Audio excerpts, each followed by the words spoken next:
Oh, hello there. Hello there. Welcome to Mental Men. I'm Brad. I'm Jordan. This is episode 3. And we talked about our stories in the last 2 episodes, right? So Yep. now we're going to talk more about different topics, right? So we kind of came up with this idea of just having one word and then just kind of riffing off that, right? So our word today is, or I guess topic is, what it's like to be a man in the modern world. So yeah, what are your thoughts? Any? Oh my God, what a broad question. Yeah. What is it like to be a man? Well, I was born with a penis. We And, can start there. Yeah. But I feel this podcast was somehow inspired by Mad Men. Was it? It was for me. Oh. Because we've been watching Mad Men for a couple months now. Oh, you mean because of how horrible the men are in that show? Yeah. Yeah. And also just about how their psychology is and what the culture allows them to be as well. Oh yeah. I feel like even just seeing Don Draper in every situation that's stressful or difficult, he just immediately picks up a cigarette or pours a drink. Those are like the 2 options for stress release, right?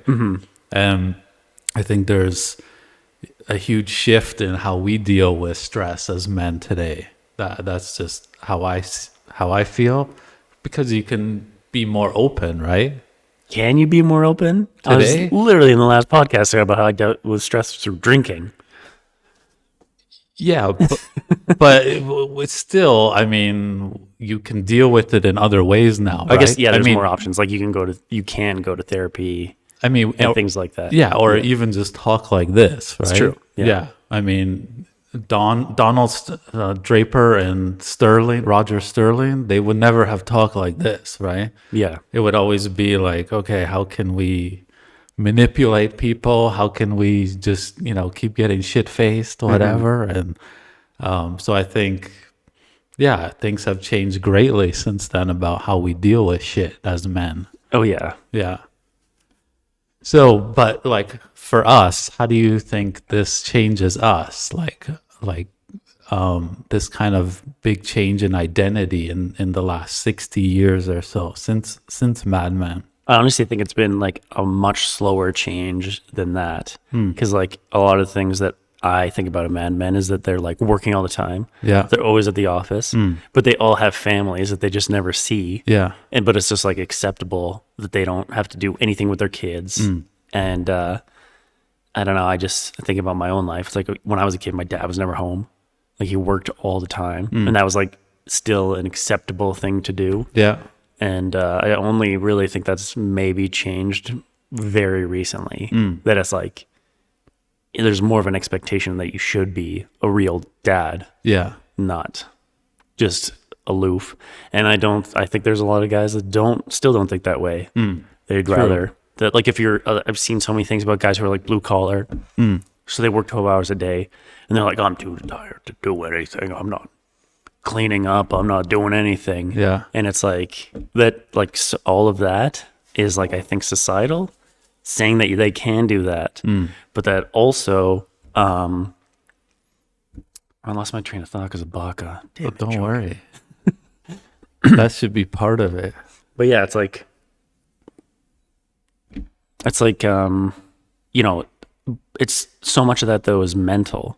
Like you can always keep going. Your body will always keep you going. It's a mental block saying, I don't have to do this. Right. That's what I think anyways. And it's also just the culture of like being a little bit more open with each other, like giving us some space instead of just like aggressively pushing each other to do something, right? Yeah. Yeah. So I don't know. I feel lots is shifting, but do you think the pendulum swung a bit too far in the last 20 years or something? What do you mean? Like too far into what? In terms of I don't know. Good question. I had an idea too, Okay. and then I lost that one. But I think, I don't know. What? Well, I don't know where you're going with that, but I'm just gonna make an assumption. Yeah.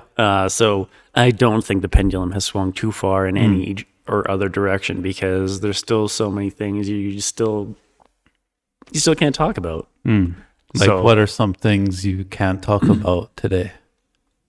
Well, like for instance, I have gout, and so I won't tell people about that because it seems like a weakness. Right. So yeah, But is it a weakness or is it just something that happened to you? it's just like something. It's got to be like a genetic thing. Yeah. And like lately, I've been like working out a lot and eating really good and drinking a lot of water, and so, and I still got like a gout attack. So it's not even my diet; it's like something else. What's the part that you're ashamed about? Having it, I guess. But you Because it's seen, I guess you don't know much about gout. It's seen as a rich man's disease because typically there's more uric acid in like rich foods. So it used to be that they always thought you only got gout from like eating like, lobster every day, that kind of thing. Like, yeah. Yeah. Oh, I never knew about it. It's a rich man's thing. Yeah. Oh. Well, that's what they used to call it. Yeah. So I should see you as You should see me as above you, much richer, that's how I always much see wealthier. you though. Yeah. Yeah. Oh, thank you. But I don't think like that's a huge issue. Like if you tell me that, I'll just say, "Are you okay?" Like Yeah, I tell you that. Yeah. I will not tell my parents that. I was literally at their house yesterday limping around. They're like, "Oh, what happened?" I was like, because I have flat feet. I hurt my feet all the time if I don't have like insoles. Yeah. I just lied. I was like, "Oh, I sprained my foot. I pulled Yeah. a muscle." Is that because you don't want to seem weak or you don't want to trouble them with worrying about it? There's a whole backstory there about my parents and so many issues with them, but it's like, yeah, they would see it as like a weakness. And they'd be like, "Well, that didn't come from my side of the family." Yeah. Yeah. I don't know anybody who got gout. Nobody in my family gets cancer. Thanks, Dad. Great. Yeah. Yeah. Yeah, I have the same thing. I have someone in my family who believes that hugs are a form of weakness. So Jesus. if I try and hug, it's like, Is it a man, I'm guessing? yeah. Yeah. And I told them every time I see you from now on, you have to hug me.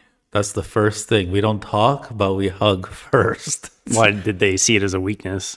I just think they think men shouldn't express emotions like that. And I was like, okay, like it's such a different way of thinking. Yeah. That for me, who's a little bit more open, right? It's Yeah. like a little shocking to hear that, but it makes me think that somehow they're a little bit wounded, like they got hurt or something in the past, and showing that weakness, like is like what we talked about before. You just sweep it under the carpet, right? Well, it's definitely like, pardon me, a way you grow up because like, my brother's girlfriend that he has now, she was surprised when she came to family functions that nobody hugs each other when we show up, when we go walk through the door. Yeah. And she's like, in her family, she's Vietnamese, that they like hug all the time. Yeah. Well, Yeah. in China, that wouldn't be a thing. Oh, they don't hug No. in China either? But Jess hugs us. I try and be a little bit more, I don't know, open with Jess's family, but they're still very reserved with that kind of stuff. That manly culture is very present in China. Yeah. Like as a man, you go out, you work all day, and then you go out with your friends, get shit faced, like almost every day, and smoke cigarettes and basically avoid your family, right? Yeah. It's like, and they all kind of do that, and they're all in business together as well. And then you go back home and you're just wasted, and you just say hi to your kids and pass out, and just kind of do that on repeat. And I've seen some men who they like, for example, they saw my Tibetan teacher and then they would say, I have to drink every night and go to these like office functions and take out all the clients every night. And, my stomach is starting to be so painful from all the alcohol. Like, what do I do? I feel I'm trapped. So a lot of people get pushed into that corner where they do become trapped. And that's the tough part of life, right? Like, we all kind of are pushed in that direction, but there's some way you can deal with those things and get out of the corner, right? By giving yourself some more space and some more freedom. And I think that comes from being less harsh on yourself.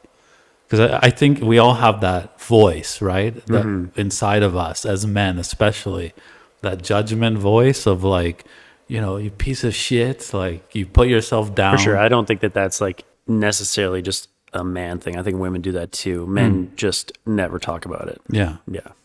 Yeah. And that kind of adds up, right? That's like how we view ourselves. For sure. Yeah. Yeah. So give yourself some space in life. Like, don't be so harsh on yourself. That's what I would tell some people.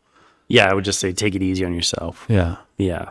And I don't know, how have you been in those situations where you're just backed into a corner and you need to like reinvent yourself? I mean, yeah, a few times, I guess. Yeah. What's like, one of those times? Well, I wouldn't say back into a corner, but I definitely like put myself in lots of situations I didn't want to be in for like an experience, and it ended up growing myself a lot. Like, I worked on a train as a server in the Olympics in Vancouver. Yeah. And I didn't want to do that. That kind of sounded like hell, but I was like, it'll be an experience. Yeah. Yeah. So you did it just for the experience. Yeah, exactly. And what did you learn from that?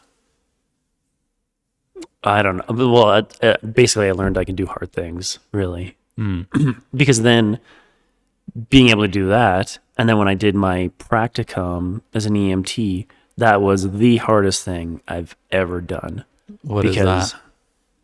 Well, when you're in school and then you have to go on car for a month and like be on scene, like see all the patients like in real life, right? You have to get real life experience. Yeah.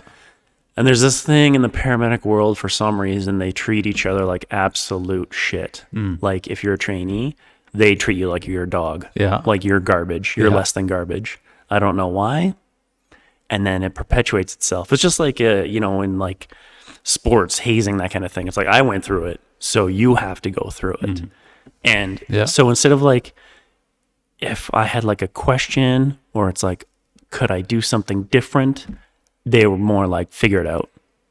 And it's just like, you can only practice on a dummy so many times doing things. Like the first time I put in just a nasal cannula, like oxygen on somebody, I like was screwing it up. And they came over and they did it and they're like, this is a firefighter skill. Like, what the fuck are you doing? It's like, cool, that's a great way to talk to people. Can I blow my brains out now? Like, what the fuck is wrong with you guys? Yeah. And it wasn't until the end that they finally like kind of treated me with respect because I like got it down. Yeah. Yeah. But that's like the trainee system, right? They push you into the deep end and you need to figure out everything. Yeah, but there's pushing somebody in the deep end and there's beating them when they're in a deep end. Like, it's just, and part of me wanted to like get on with the city so that I could have a trainee, so that I could train them the right way, in my opinion. So what would be the better way? To be like, okay, for the first couple days, you're just going to watch us so you can see what we do, how we talk to people, what a day, what it's like. And then after that, it's be like, you take a patient, I'll take a patient. And we'll switch off like that unless I see something that I think you should do.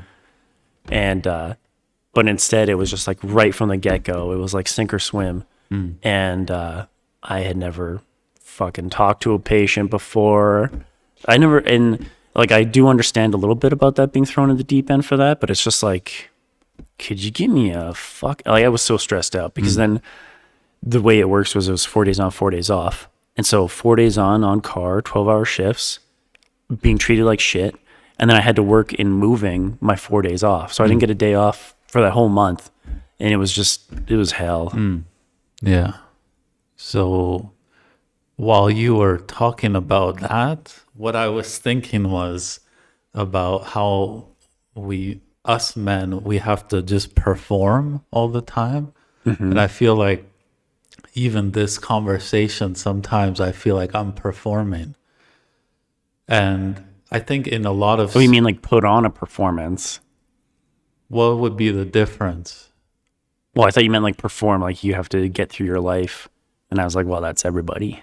Yeah, but like right now we need to say interesting shit to make the listeners whatever interested. But I'm just focused on us, right? Yeah. But yet there's like cameras here, right? Yeah. So when you turn them on, I think when you put a camera in front of someone, they kind of instantly perform somehow. Okay. Like there's this kind of like tension within me right now that you have to be something, certain way, yeah. be someone. And like what I was trying to say before, it's like you just try and you want to sound smart, but then you end up sounding dumb, right? Yeah. Because I was just trying to perform in some way. Yeah. Like at the beginning, we're like, action. All right, time to perform. That's time, you know? Yeah. And it's like, I just have to remind myself to just be myself and stop trying to be something. And I think us men, somehow we want to fulfill that role of what the image of the man is, right? Which is like a caretaker and making people secure and being a leader, like taking control of the situation and be, you know, all these factors that play into being a man. Sometimes it's just like, it's a lot to put up. It's like a dance that you're like twirling a ball here, a basketball, you're spinning it, and then you're like playing ping pong here. You got to, you know, do many tricks at the same time, right? So I don't know. That's the way I feel being a man. It's like, you know, putting on that mask sometimes. Yeah. Just being yourself is, I think, the way to go, but society, you have to play that role, right? And I think that's embedded in Mad Men. It's like he took on this identity like in his past, right? He became a different person that allowed him to be the man that he always wanted to become. But all those lies, they start to add up, right? I don't think he became the man he wanted to become. I think he struggled the whole time with who he was. Totally. And But he I was like mean, totally miserable. when he took the new identity, it allowed him to become this new person that he always wanted to be. But all those lies, they add up, right? Yeah. Like you start struggling with, oh shit, you know. And I think a lot of men who do lie, all those things start to add up, right? Your narrative starts to have holes in it. Yeah,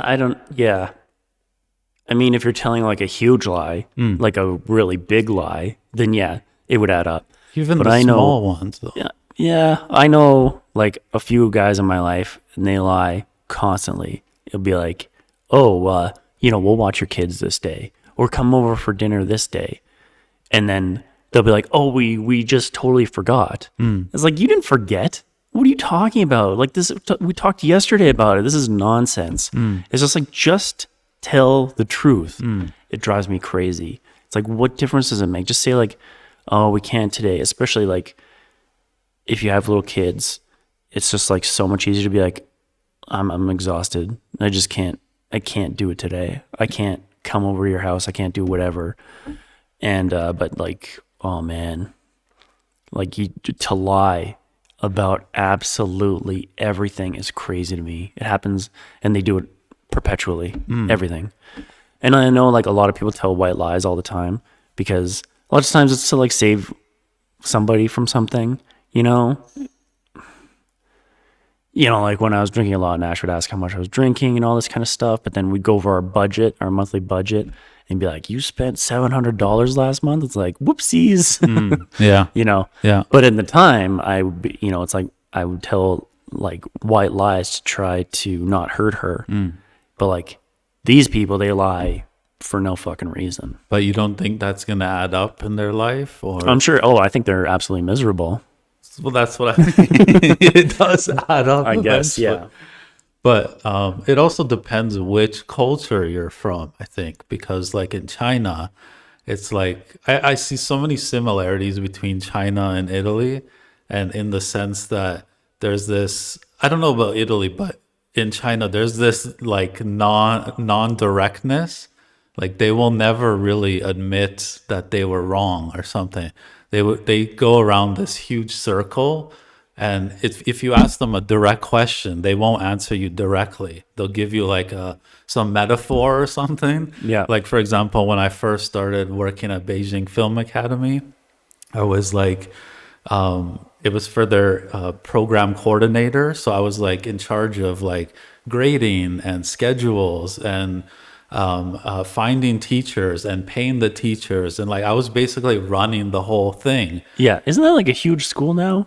It's huge. It's been like opened in 49 or something. Oh, wow. Yeah. So it's like the film So how could school. one person do all that? God. Well, the students were like, why don't they hire an assistant for you? And I'm like, I don't know, no budget, whatever. Yeah. But, you know, they tell you in the interview, okay, this is what you're going to be doing. You're just going to be taking care of the program. And like, but they didn't give me specifics. So on day one, I'm like, so what do I do? And they're like, you'll see as you go along. So that's the style in China. It's like just push you in the deep end, and then you figure out what needs to be done and what doesn't need to be done. And there's no like a sense of like a document or something that shows, okay, this is what you need to do, like a checklist or something. It's more chaotic. It's like you're making everything up on the spot, right? Okay. And that kind of like allows the leaders to not Oh, take to blame you. exactly. Yeah. So that's the way that the lies are kind of like hidden under that somehow. yeah. It's like they're pushed down to the next level almost. Yeah. So it's a beautiful system. It's just horrible when you're working in it. Yeah. But yeah, I have so many stories about men in that department, because so like the international, it's very confusing. The international program that I was in charge of was started by the cinematography department. And there's different departments in Beijing Film Academy. You have acting, directing, producing, and every department is competing against each other. They're not like together as a whole. It's not like, hey, let's make this entire school better. Yeah. It's like, let's make our department the best.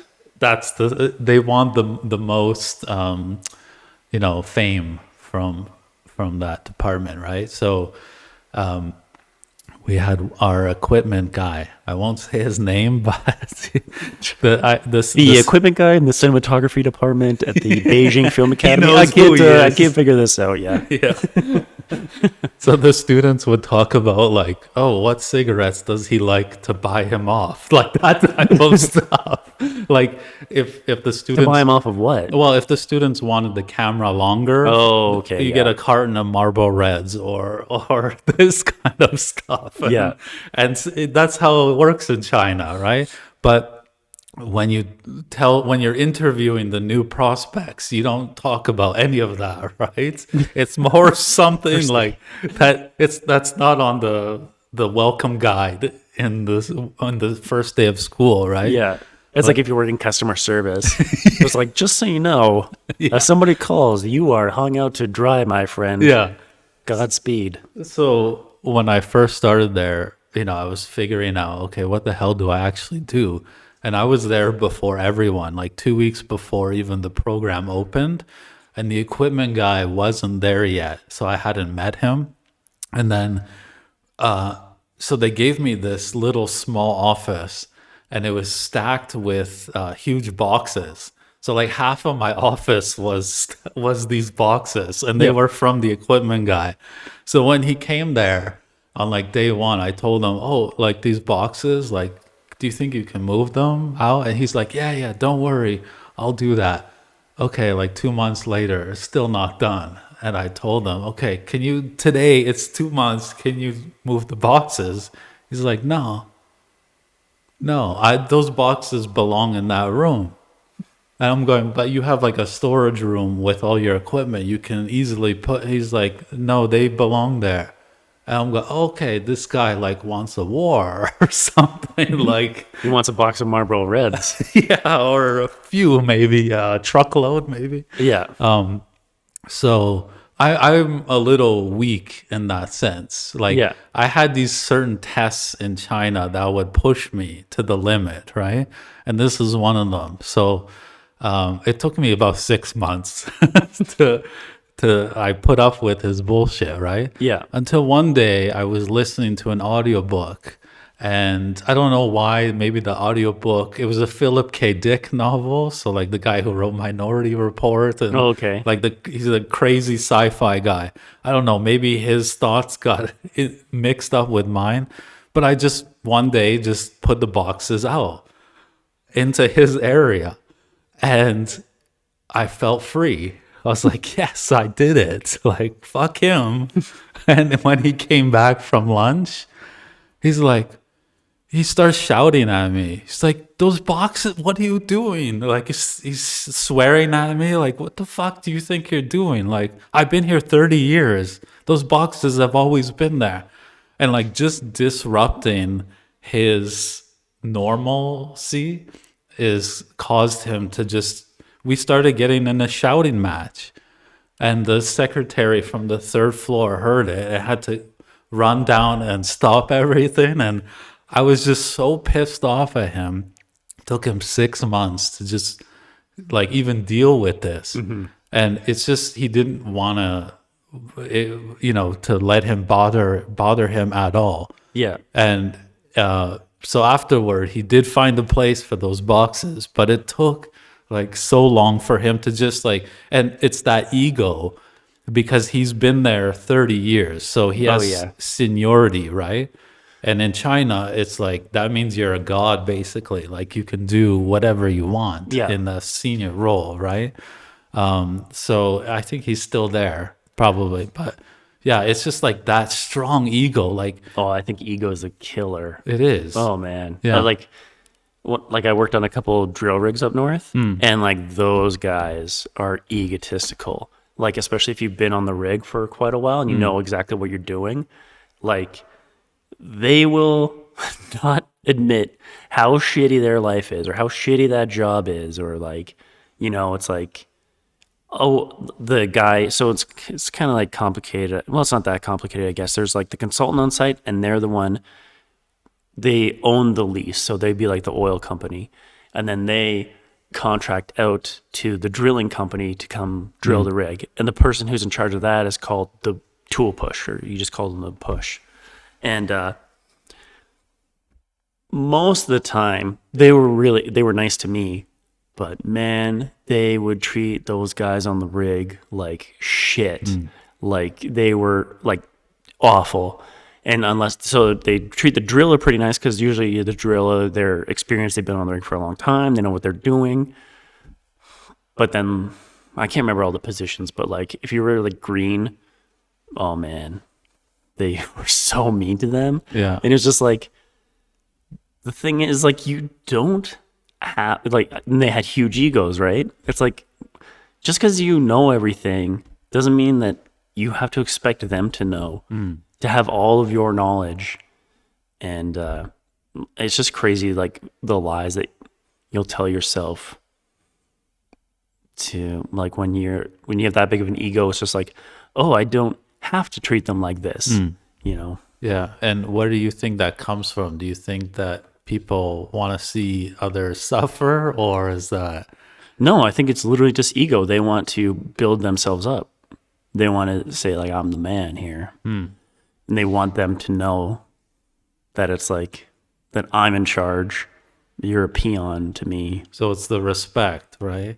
Oh yeah, but I don't consider that respect. I think You they don't, want, but they do. they want the respect, Because in that world, that's like, and that they think that that's the only way they can gain it. yeah, that's like valuable in their world, right? Yeah. Yeah. That's interesting. Yeah, it's like every little community or whatever, even little work organizations, they have their own culture about what's Yeah. valuable in that situation, right? Yeah. And men and respect, it's like that's a form of currency, right? Yeah. And that because like for the equipment guy, he's been there 30 years. So he went through his own process of building up that respect, right? So I'm sure he worked really long hours too, didn't he? oh yeah. Yeah. It seems like the guys who work longer hours too, Yeah. they always are, because like the push is two. So it's like the consultants, there was always two. So they work in 12-hour shifts. But the push, there's only one. And if something went wrong, there were days he'd literally be up for like 48 hours. And so it's just like, could you imagine how pissed off you'd be? And that whole time is stress because the company is pushing you because they're like, we are losing money every day, that this isn't right. So they're just pushing you. And then and you're in charge of everything. Yeah. Like that would just be hell. I don't know. Is it hellish to be a man sometimes? I mean, in some ways, yeah, because you can't. I mean, I think like society as a whole is really terrible with like anything, any emotional. Like, let's say you were a tool push, and on hour 30 of being awake, of being, bombarded, Yeah. you need to go back to your shack and literally cry for 10 minutes and be like, okay, close your eyes, be like, I can do this. Yeah. Let's do this, and go back to it. Yeah. But if somebody caught you crying, it's like, oh man, we got to fire this guy. They're weak. They're pathetic. Yeah. Yeah. Yeah. I've seen when I was working at the video game company, people who are men who are in their early 20s, full head of gray hair. Just the level of stress they've gone through in those times, because China's like, they have the 996 culture, right? Like you work from 9 a.m. to 9 p.m. 6 days a week, right? And or else you don't survive. Yeah. And that's like, every individual has to deal with that. And it just like adds up in some people because not everyone can conform to the system. Yeah. Right. They're like, some people are a little more sensitive and it doesn't work for them. Right. But they have to do it. And it's like grinding, like nonstop, like just running on fumes basically for years and years. And that just like adds up in the body. Right. Yeah. And I've just seen it so much. Like in the gaming company, they had sleeping rooms. So you could go, like you walk in, I would go sometimes, and there's like 15 cots, like just little pieces of shit. And you just lay down and you're in a room with 20 other 20 other strangers. Yeah. And you hear one guy snore so loud, you hear other people on their phone. They just want a moment of silence. Like, give me 10 fucking minutes.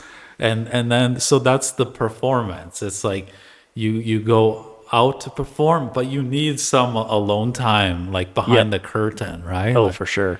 That's like all these like huge tech companies. They'll have these like massive campuses in like San Francisco and stuff, right? And they're like, oh, you can bring your dog to work. Oh, look, we offer free meals.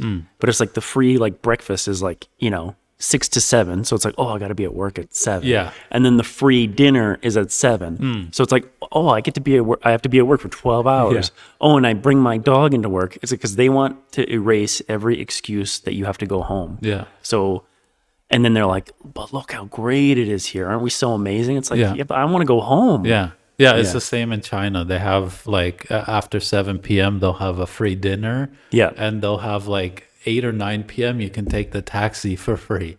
So they even get you hooked on every part, right? Yeah. And God, isn't that horrible? It's God. I don't know. Did that exist when we were growing up, or is that more of a newer thing? No, it's actually, I think it's gotten a lot worse. I think because that's where the 9 to 5 thing comes from, right?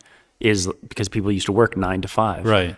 And So you take like a half hour lunch, and then somehow it's like, oh no, now you work 8 to 5 is like pretty typical, I'd say now. Yeah. But still, it's like, I don't know, like most places, they're like, you get 2 15-minute breaks and a half hour lunch, that kind of thing. Most places I've worked at. Yeah. And I don't know anybody who takes a 15-minute break. Right. I don't know anybody who does. I'm sure, Brandon, I'm sure your office is like that.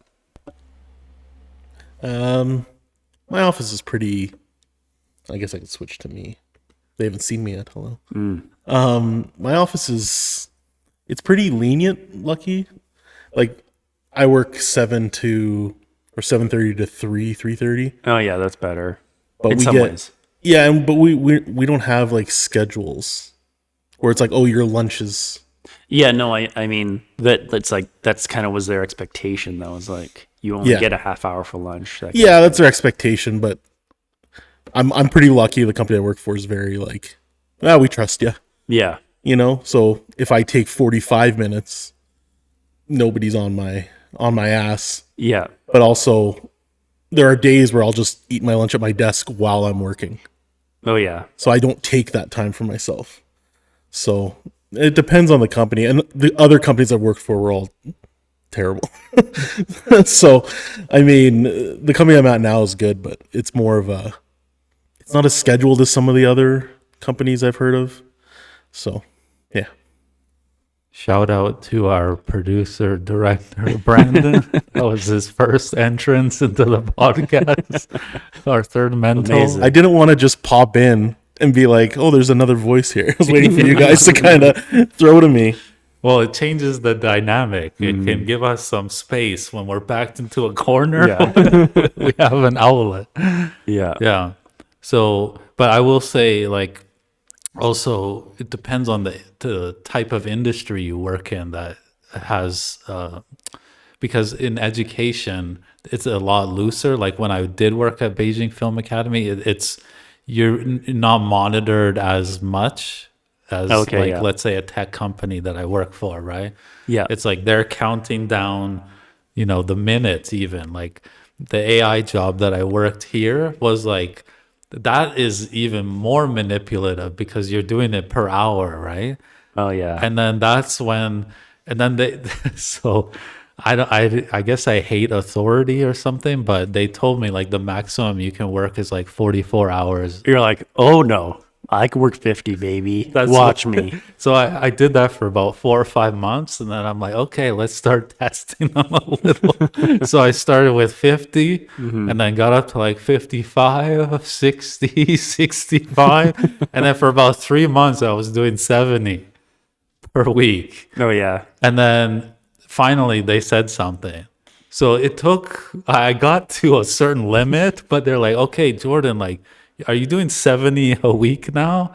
And they're like, can you go down to like 45, 50, like something like that? So I like to push. Oh yeah. Yeah. To see what I can get away with and stuff. Yeah. But still, I feel like that job somehow, when you work on hourly, it's a trap because like I definitely use that to avoid my own problems and stuff. Mm-hmm. And I was just like, okay, I can do another hour tonight or another 2 hours tonight. And because you can work remotely any time of the day, it's not, there's no like confined hours. It's like I'll wake up at like 3 or 4 in the morning and be like, I can do an hour or two and then go to, Great schedule. That's how my brain was working at the time. And that definitely wasn't healthy. So I think about that when I'm playing Fall Guys and wake up at 3 a.m. It's like, I can get a good hour or two in right now. Yeah. No, I think about stuff like that too. It's just the hourly thing is such a trap. It's I think they're all forms of trap in some way, right? Whether you're on your own or whether you're working for someone, it's just all I don't know what's the best way to do that. Do you think if you had a choice in how you would make your living, would you be on your own or you need someone to tell you what to do? Because some people need that, right? I've like I don't know. It's hard. I've always been like a good worker, honestly. It was like really instilled into us when we were kids. Yeah. And like I've never, all the jobs I've had are, you kind of have to work really independently. You know, it's like, you know, like on the train, it was like I was a server, but I was also like a housekeeper. And then I was a housekeeper at Heritage Park or like grounds maintenance and like all these jobs. It's always like, you're told what to go do, but then it's like trusted that you're going to go and get it done. Right. Yeah. Yeah. So I don't know. I've always worked really good that way, but yeah, I don't know what's best. I've worked so many different kind of jobs too. And I used to always like really, really just want a 9 to 5. Like I just want a 9 to 5 and I want weekends off Yeah. because I never had that.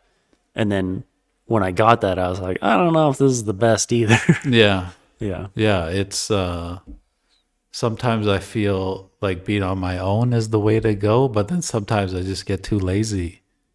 And then it's just like I'll put too many things to do, Yeah. and then I'll just start like spinning in circles, like just because I overwhelm myself. Yeah. That's my trap. But like, do you mean like working on your own writing for different things? Well, so right now I want to do more like media company, like more stuff like this. This was kind of like the foundation, and then just kind of build out from here. Okay. Build my own film studio and stuff. I want to do things like that. Yeah. But that'll take years, right? Yeah. But when I was on my own writing, that's the scariest thing, you know, is just being on your own and having to hustle all the time, right? Yeah. Because like, it came into my life the summer of 2017 was when my contract with the Beijing Film Academy ended for that program coordinator role. It was a 3-year contract. So as that was finishing, I got my first big writing gig when I was like 33. So that came at like the best time.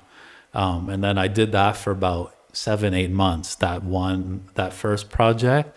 But then after that ends, you're like, oh shit, I'm on my own now, right? And Yeah. that's a scary ass thought. And it's like, okay, I want to keep pursuing this writing thing. And for so many years, I had like a second job as I was writing. But this was like the first time I'm like, hey, just go on your own, believe in yourself. Yeah. Don't give your time to something else. Like just focus on writing. Yeah. So I started having to network because of that, right? And just kind of expand, who I knew in the industry. And so that took a lot of pain to like meet all these different people, right? And then I quickly realized that in China, you can't survive as a writer alone. Like as a screenwriter, unless you're like in the top 3 people or whatever, you have to be with a screenwriting studio. So that's how they hire you, basically, is like What about like getting on like a TV show or something like that? Or I'm guessing you'd have to be Chinese. well, like for my show, I used 2 of the writers that were part of our screenwriting studio. So I was like a part of this studio for 3.5 years, where I was like co-head of the studio, whatever. So we would meet twice a week for a year, and just talk about new projects and stuff and what are you working on. We had one agent who would, find us the jobs and stuff. So that saved my ass in a huge way, because then I didn't have to go out looking for work anymore. It was like, okay, the agent would find the work and then say, okay, we have this project. Who wants to write an outline for this project? I would say, oh, I like it, so I'll give it a shot. And then that's how we found out about the Netflix show. So they're like, okay, who wants to write an outline for this? And I was like, yeah, I'll give it a shot. So I did it in 3 days.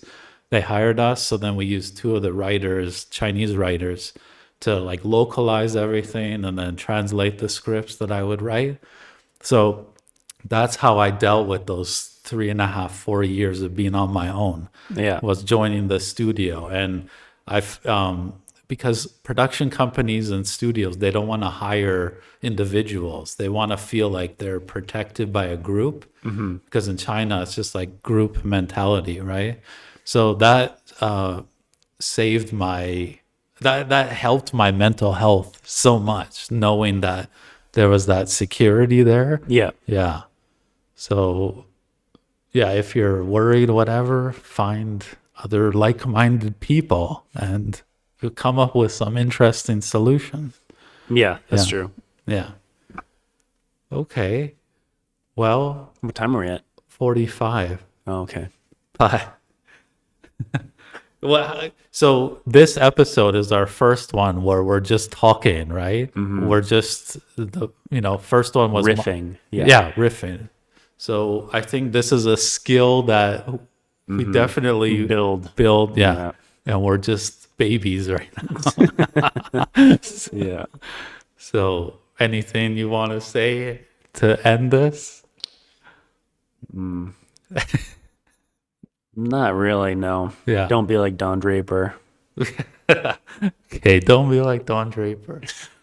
All right. Well, I think that's a good episode for what it's like to be a man in the modern world. And then we'll definitely build on this in future episodes. Absolutely, yeah. Yeah. All right. Well, check out our next episode, which is about social media. Yeah. And yeah, we'll see you all soon. Thank you Thank for you. joining us. Yes.